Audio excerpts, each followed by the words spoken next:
Hey friends, and welcome back to the channel. If you're new here, welcome. My name is Kate. We do mom life together and I talk about living with faith, purpose, and intention. If any of that's important to you, I would love to have you subscribe and join the amazing community of mamas here. I talk a lot about foster care and adoption because I believe it's a passion of mine, and I've been wanting to film this video for a while and not really having the right words to say, and it is a National Adoption Awareness Month, so I feel like it's a good time to share this. But this video is going to be about being a public foster parent or adoptive parent, as well as some terms that offend some adoptees that are used within the adoption community, just my thoughts on it. It's kind of a loaded one, so let's just get started.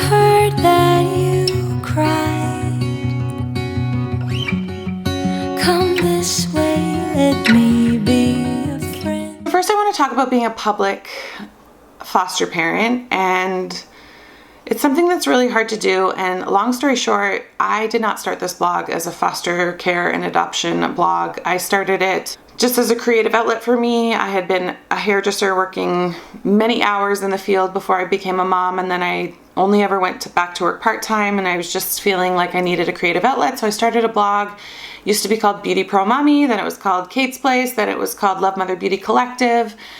And if you've been around for a while, you've probably seen those changes happen. But God was just kind of speaking to me and saying, like, if you are going to be spending this much time on your blog, it needs to be about something important. It needs to be about creating an impact, and just not about beauty. Like, I just totally lost my desire for that industry, and I've talked about that in other videos, so I'm not going to get into that too much. But anyways, I didn't want to talk about foster care. I just really didn't. I wanted my blog to be a source of income so I could help support my family, and I just didn't feel right about that in foster care. Anyways, I was getting so many questions, people curious about our fostering journey, so I started sharing little bits of our story as foster parents. That just really resonated with people, and people started asking me questions. I started answering them, and I was constantly emailing people and giving advice on things, and I just thought, okay, maybe this is exactly what I should be doing with this blog. So I decided to be more intentional about creating content for foster and adoptive parents.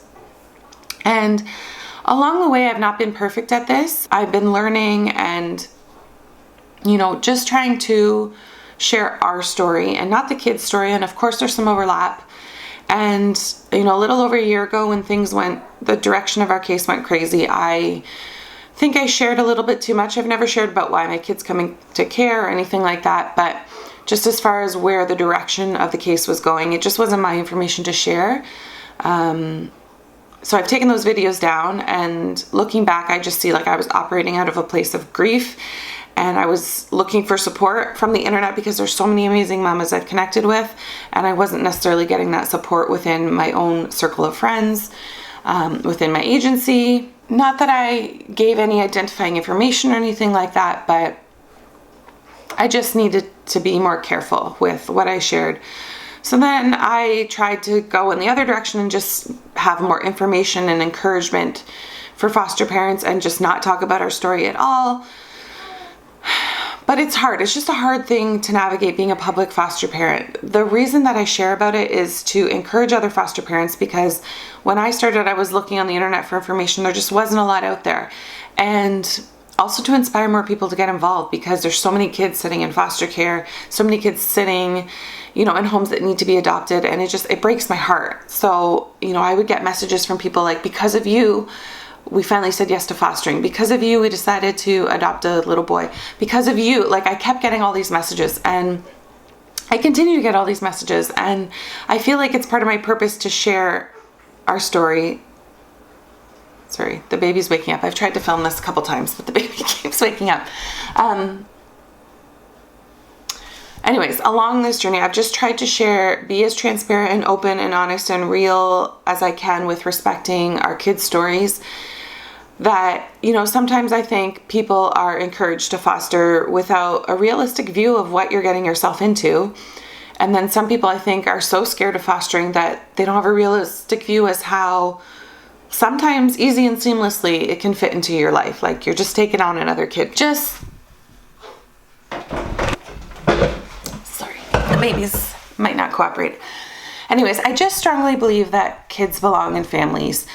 And I want to live a life of purpose and intent. And if I can help foster parents, if I can encourage more to get involved, like that's what makes my heart beat faster, which is why I do what I do here on the blog and the channel and all of that. In saying that, there's a lot of harsh comments that I get from people, outsiders looking in, and I've got a pretty tough skin. I mean, my comments have been taken down on YouTube because I'm a family channel, even though I hardly post any videos with my kids anymore. I've gotten things like, you're exploiting these children, and I've seen adoptees say things like adoptive parents are using their kids' stories to gain likes and followers, and that just breaks my heart that there's adoptees out there that think that and people out there that think that.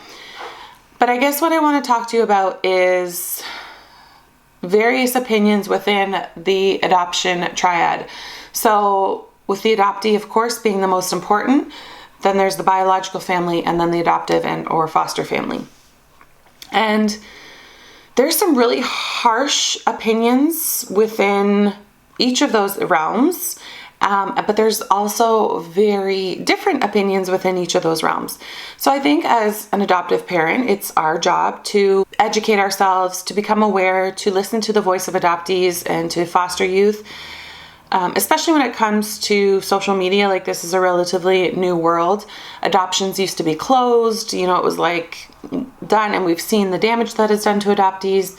And now there's a lot more openness. Some countries do it differently. But there is a perspective of the adoptee where certain hashtags that adoptive parents use, things that we say, and how we share their story is that we are silencing them, which is something I take very seriously. I don't ever want my daughter to feel silenced. I don't want ever have any adoptee to feel silenced. But I was at the Replanted conference. I was listening to an adoptee speak there, and it wasn't the first time I've heard it. I've seen it online. But hashtags like adoption rocks, paper pregnant, love makes the family. Like, some adoptees have very strong feelings about how adoptive parents shouldn't be using these hashtags and how we're silencing their voice by using them because adoption doesn't rock. Paper pregnant, the problem with that one that people have a problem with is saying that takes away the one thing that the birth mother had, which was the pregnancy. And love makes a family, adoptees will say that it disregards that biology does also make a family. So there's various opinions within that. And I guess I just want to speak on that a little bit. Did a little photo with our daughter. I used one of those felt board things and put paper pregnant, used the hashtags, and I got a lot of really angry, negative comments about how I'm not respecting my child by using that and all of that. So I guess I just want to explain my perspective. I had someone in particular that just kept coming to my page, and I've ended up blocking them. People are welcome to their own opinions. I welcome that on my page. But if you're just coming to constantly say mean things and, refuse to see any other perspective and engage in negative comments with the other people that are leaving positive comments on my page, I have the choice of who I want on my social media. So I'm sorry, you're welcome to your opinion. I'm glad to have an educated conversation with somebody, but I'm not going to just sit there and be called names and whatever. So there's that. So this person in particular was saying how horrible adoption is. I shouldn't use the hashtag adoption rocks. I should use the hashtag adoption is trauma. That adoption reform so desperately needs to happen, that in America we fantasize the world of adoption, and there should be no reason that a child has to get a new birth certificate. A child should have a home for life but not a family for life. I'm not exactly sure where they're from, but that's the program that they have. And I was very firm in my opinion that I don't believe children should have a home for life, but that they should have a family for life. And I think as an adoptive family, you have to do everything you can to respect the biological family, to have relationship with them if that is possible, not to push them away, not to push them out, but to like have this co-family, not co-parenting, but this like, the more people that love a child, the better. And if it's a safe situation, then to have as much of the biofamily involved. I'm a strong advocate for that. But this person just refused to like read some of my posts and see what I said. And they just kept saying like, you're ignorant to adoptees' perspective, you're silencing them. But I guess that's not really the right term, but my perspective is that there's varied opinions within the adoptee community. I've spoken to adoptees who have very positive opinions about adoption. We're happy to be adopted. Obviously, they have loss and grief with losing their first family. Sorry, I need a drink of my coffee here. So obviously, they have loss and grief with losing their first family, and nobody is negating that. But some adoptees come to be adults, they see their story, they understand their story fully, and they're happy to be adopted. So, this perspective that adoptive parents are silencing adoptees by using these kind of hashtags and whatnot, like that's, not every adoptee has that perspective. And I'm going to share something personal with you that I've never shared here before. So my father was raised by a non-official adoptive dad. He doesn't know his biological father. Now, I never met my biological grandfather, obviously, but he did have his last name. And he would get angry anytime he talked about his biological father, because to him that's, abandonment and somebody who didn't care about him, and, all these other feelings that adoptees have. And he wanted so desperately to have his father, who he considers his father. He wanted to have his last name and just share the last name with his siblings. And he never got that. And for me, as the grandchild of this person, I wanted to share his last name. Like, I always wondered why we didn't get to have that, because he never officially adopted my dad. So I guess what I'm trying to say is everybody wants to belong, and adoptees will often struggle with their identity, especially transracial adoptees and adoptees that come from different countries. They struggle with, am I part of this family? Am I part of this family? Am I part of this culture? Am I part of this culture? And, there's a lot of struggles. And then I've had adoptees tell me, like, don't say those kind of things, because then you're just putting those feelings onto your adopted child, and they might not necessarily feel that. Like, I've had adoptees say, I just feel like me. Like, I identify with neither culture really. Like, I just feel like me. And I think adoptive parents can overcomplicate things, and I've certainly done that, but I do believe it's our responsibility as adoptive parents to listen to the voice of adoptees, because within that triad, their voice is the most important. But I also wish adoptees would consider that there's varied perspectives within the adoptee community, and just because they feel a certain way about certain hashtags and things like that, then not all adoptees do. And for me, I use those hashtags and more as a way to connect with other adoptive parents who are on the similar journey, not to try and silence adoptees. Like, that is not our intent. And, many adoptees will say that that is our intent. And I guess I just wish there was more love within that triad. But the thing is, when this person was saying adoption is trauma, you shouldn't say it rocks. Like, for me, I'm standing firm in my opinion that adoption and our adoption, right where it's at right now, it does rock. And I'm using that term to celebrate Rosie coming into our family and being a part of our family forever and getting a family. It sucks. It is traumatic that she doesn't get to live with her first family. That sucks. I am not negating that in any way, shape, or form. But the reality is, she doesn't have that option to live with her first family. So should she just live in foster care the rest of her life? Should she just live in a home and get like a home for life, but never have a sense of identity and belonging with that new family? I don't think so. I don't believe that. And, not all adoptees are going to agree with me on that. And that's okay. Everybody's entitled to their own opinion. But you also have the choice as to what you get offended by. And my pastor said this to me before, and it just was kind of like a light bulb moment. Like, you choose what you're offended by. Like, people can say whatever they want. Their opinions are whatever they want, but it's your choice what you get offended by. And I'm not trying in any way by saying that to silence the voice of adoptees. I think these thoughts are very valid, but realizing not all adoptees have these same thoughts. And I've seen adoptees use those hashtags, adoption rocks, and adoptees. I was just looking at somebody on Instagram this morning, and she's an adoptee, and she chose to adopt before having biological kids because she doesn't like the term, like, oh, we tried and couldn't have biological kids, so then we adopted. Like, she never wanted her adopted kids to feel like second choice. And, she had all of those hashtags in her thing. So, like, realizing that this is not the perspective of every adoptee, but also as adoptive parents, being respectful that is a perspective of some adoptees. So I guess it's just trying to find this balance. But, being a public, and I mean, if you're on social media in any way, shape, or form, like, I'm not saying just because I have a channel and a blog that I talk about these kind of things, like being on social media and using those hashtags, like, you're identifying yourself as an adoptive parent, you're identifying your child as an adoptive child. And some people want their privacy and don't think that adoptive parents should share that their child was adopted.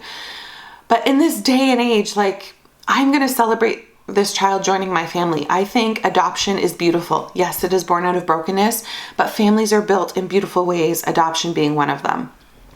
So I've stopped using those hashtags because of the negative comments that I was getting, because I want to respect that. But do I necessarily feel they're wrong? No, I think adoption is nuanced. There's varied perspectives within the adoption community, and there's varied things that bother me. Like how I was just saying about this person, it bothered her that as an adoptive child, she felt like she was second choice after biological children. There's certain things that are going to bother and offend each of us. And for me, like, gotcha day is one of them. I don't like that term. It's a popular term within the adoption community. I don't like it. Gotcha to me feels like snatched ya or whatever.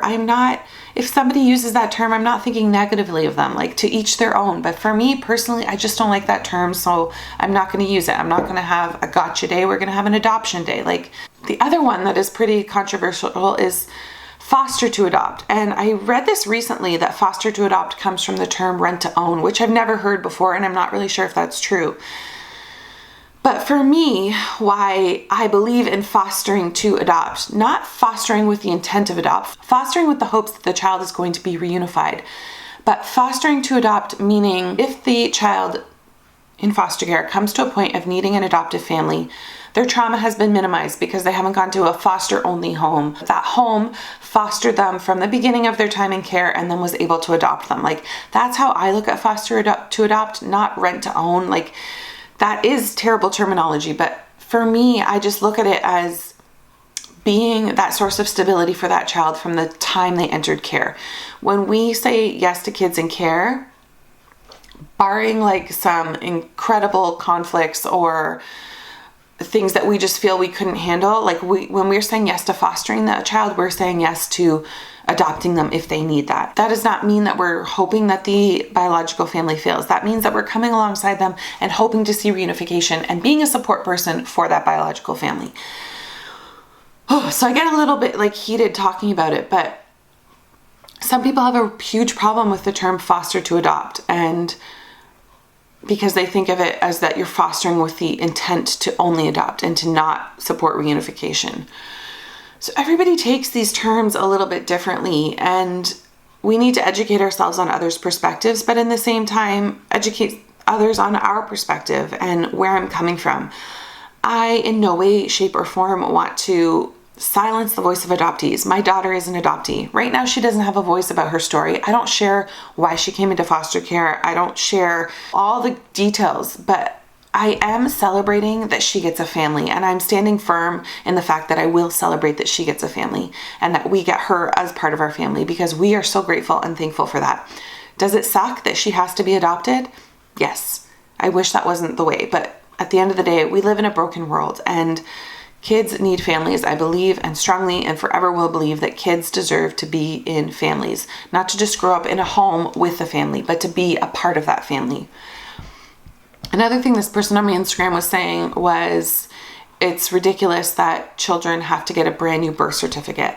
And part of that I agree with. Like, they should be able to have 2 birth certificates so that they have a new identity and their old identity. They have both. This is a strong reason why we changed our daughter's first name for various reasons, and maybe I'll share that more once it's official, but we kept her middle name, and I struggled with keeping her first name as a second middle name because I never want her to feel like I took that name away from her. But if she comes to being a teenager and adult and she wants to change her name back to her birth name, then so be it. Like,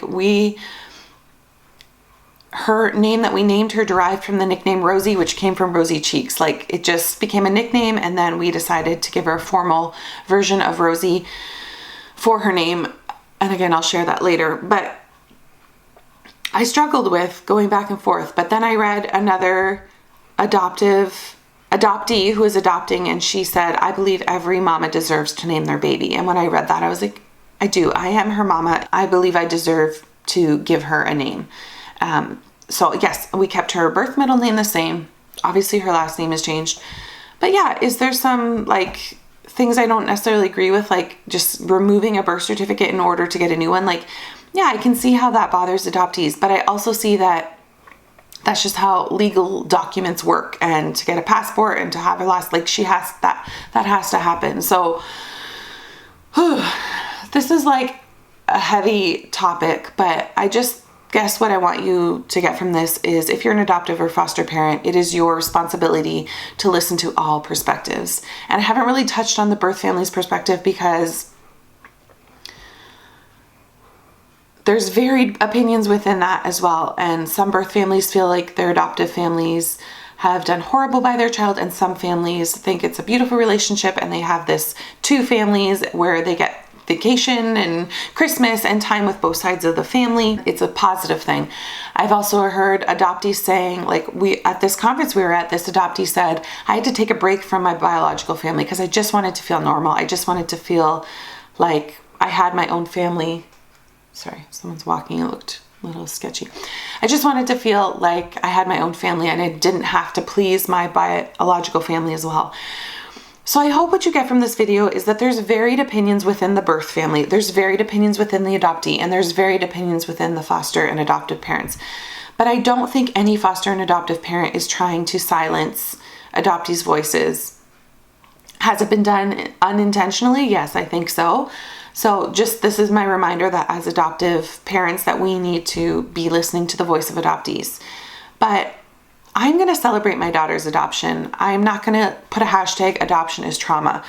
Adoption is stemmed from trauma, it's born out of brokenness, but the actual adoption of her getting a new family, I think, is a beautiful thing. And if she has her own opinion about that one day and she hates that she's a part of our family, then she's entitled to her opinion about that. And as hard as that is going to be for us to hear and to work through, I hope that's not her opinion. I hope that we raise her in a way that she knows that she's loved and she's chosen and she's wanted, and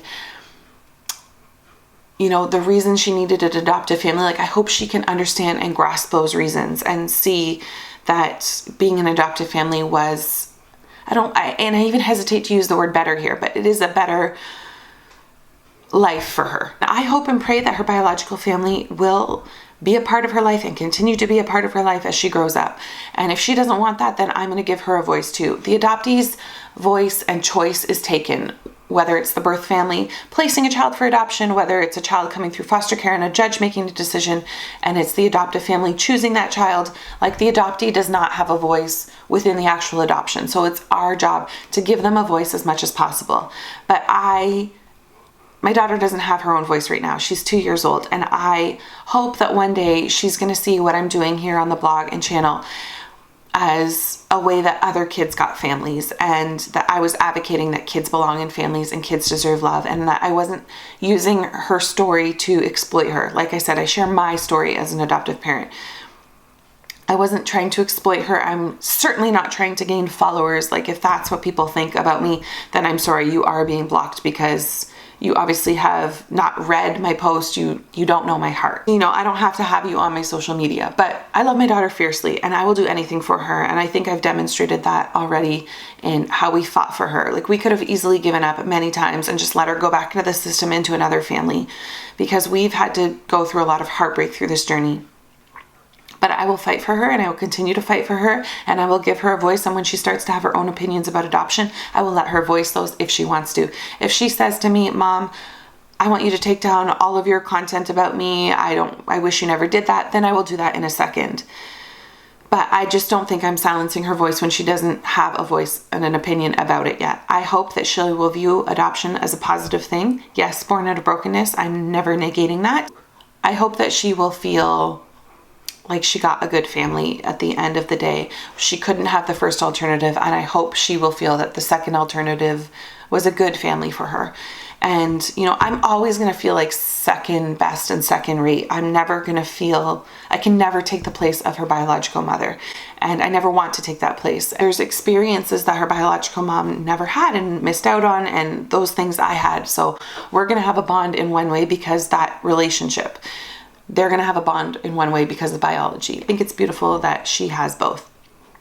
So I know this video is a little bit all over the place, but I guess I just want you to know to educate yourself, but it's okay to celebrate an adoption and use certain hashtags, even if it offends some adoptees, because every adoption is different. Every story is different. Every time a child comes into care or gets given to another family for adoption, the reasons are all different. And sometimes that's a huge celebration, and sometimes it's really tragic and traumatic. There's always trauma there. My daughter never got the experience of biology and growing up in her first family. That is traumatic. Absolutely. I'm not negating that. But adoption rocks. I'm happy that she's being adopted. And I'm never going to say she's lucky or blessed. I will let her know, like, it's sad that you weren't able to live with your first family. Not you're lucky or blessed because you got taken away from your first family and put in another family. I will never put those words into her mouth. And then I have other adoptees that will comment and say, she's lucky, she is blessed. I feel lucky and blessed that I was raised with this family. So I guess to wrap this all up, adoption is nuanced, varied opinions within the triad of adoption, but I will still stand for adoption is a beautiful thing, even though it's born out of brokenness. And we are so grateful that as we wrap up this year and maybe even this month, I'm not sure, that our adoption will finally be finalized. We just got the approval or the consent from the government. So it's done at that stage. And now we're going into the last and final stage, which is when the judge actually signs off on the order and we can apply for all her documents in her new name.